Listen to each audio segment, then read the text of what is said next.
welcome to second grade Storytime with Ms. Phillips. Today's story is Amazing Grace, written by Mary Hoffman, with illustrations by Caroline Binch. Amazing Grace by Mary Hoffman, illustrated by Caroline Binch.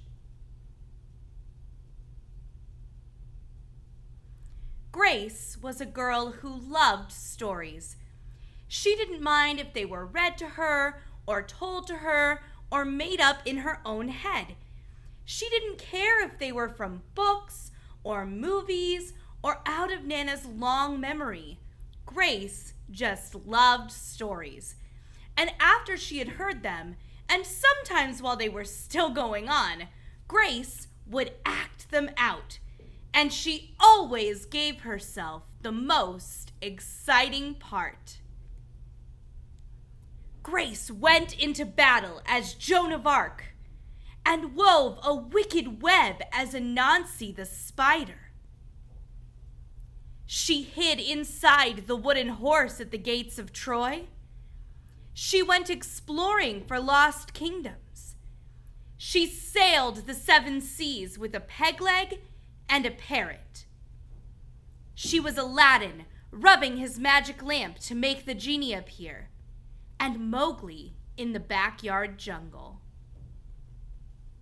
Most of all, Grace loved to act out adventure stories and fairy tales. When there was no one else around, Grace played all the parts herself. She set out to seek her fortune with no companion but her trusty cat, and found a city with streets paved in gold. Sometimes she could get Ma and Nana to join in, when they weren't too busy. Then she was Dr. Grace, and their lives were in her hands. One day, Grace's teachers said they would do the play Peter Pan. Grace knew who she wanted to be. When she raised her hand, Raj said, "You can't be Peter. That's a boy's name." But Grace kept her hand up. "You can't be Peter Pan," whispered Natalie. "He isn't black." But Grace kept her hand up. "All right," said the teacher. "Lots of you want to be Peter Pan, so we'll have to have auditions next week to choose parts." She gave them words to learn. When Grace got home, she seemed sad. "What's the matter?" asked Ma. "Raj said I couldn't be Peter Pan because I'm a girl." "That just shows what Raj knows," said Ma. "A girl can be Peter Pan if she wants to." Grace cheered up. Then later she remembered something else. "Natalie says I can't be Peter Pan because I'm black," she said. Ma looked angry. But before she could speak, Nana said, "It seems Natalie is another one who don't know nothing. You can be anything you want, Grace, if you put your mind to it." On Saturday, Nana told Grace they were going out. In the afternoon, they caught a bus and train into town. Nana took Grace to a grand theater. The sign outside read, "Rosalie Wilkins in Romeo and Juliet," in sparkling lights. "Are we going to the ballet, Nana?" asked Grace. "We are, honey, but first I want you to look at this picture." Grace looked up and saw a beautiful young ballerina in a tutu. Above the dancer it said, "Stunning New Juliet." "That one is little Rosalie from back home in Trinidad," said Nana.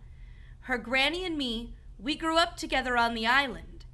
She's always asking me do I want tickets to see her Rosalie dance, so this time I said yes." After the ballet, Grace played the part of Juliet, dancing around her room in her imaginary tutu. "I can be anything I want," she thought. On Monday, the class met for auditions to choose who was best for each part. When it was Grace's turn to be Peter, She knew exactly what to do and all the words to say. She had been Peter Pan all weekend. She took a deep breath and imagined herself flying. When it was time to vote, the class chose Raj to be Captain Hook and Natalie to be Wendy. There was no doubt who would be Peter Pan. Everyone voted for Grace. "You were fantastic," whispered Natalie.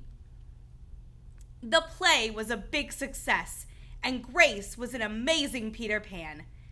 After it was all over, she said, "I feel as if I could fly all the way home." "You probably could," said Ma. "Yes," said Nana. "If Grace put her mind to it, she can do anything she wants."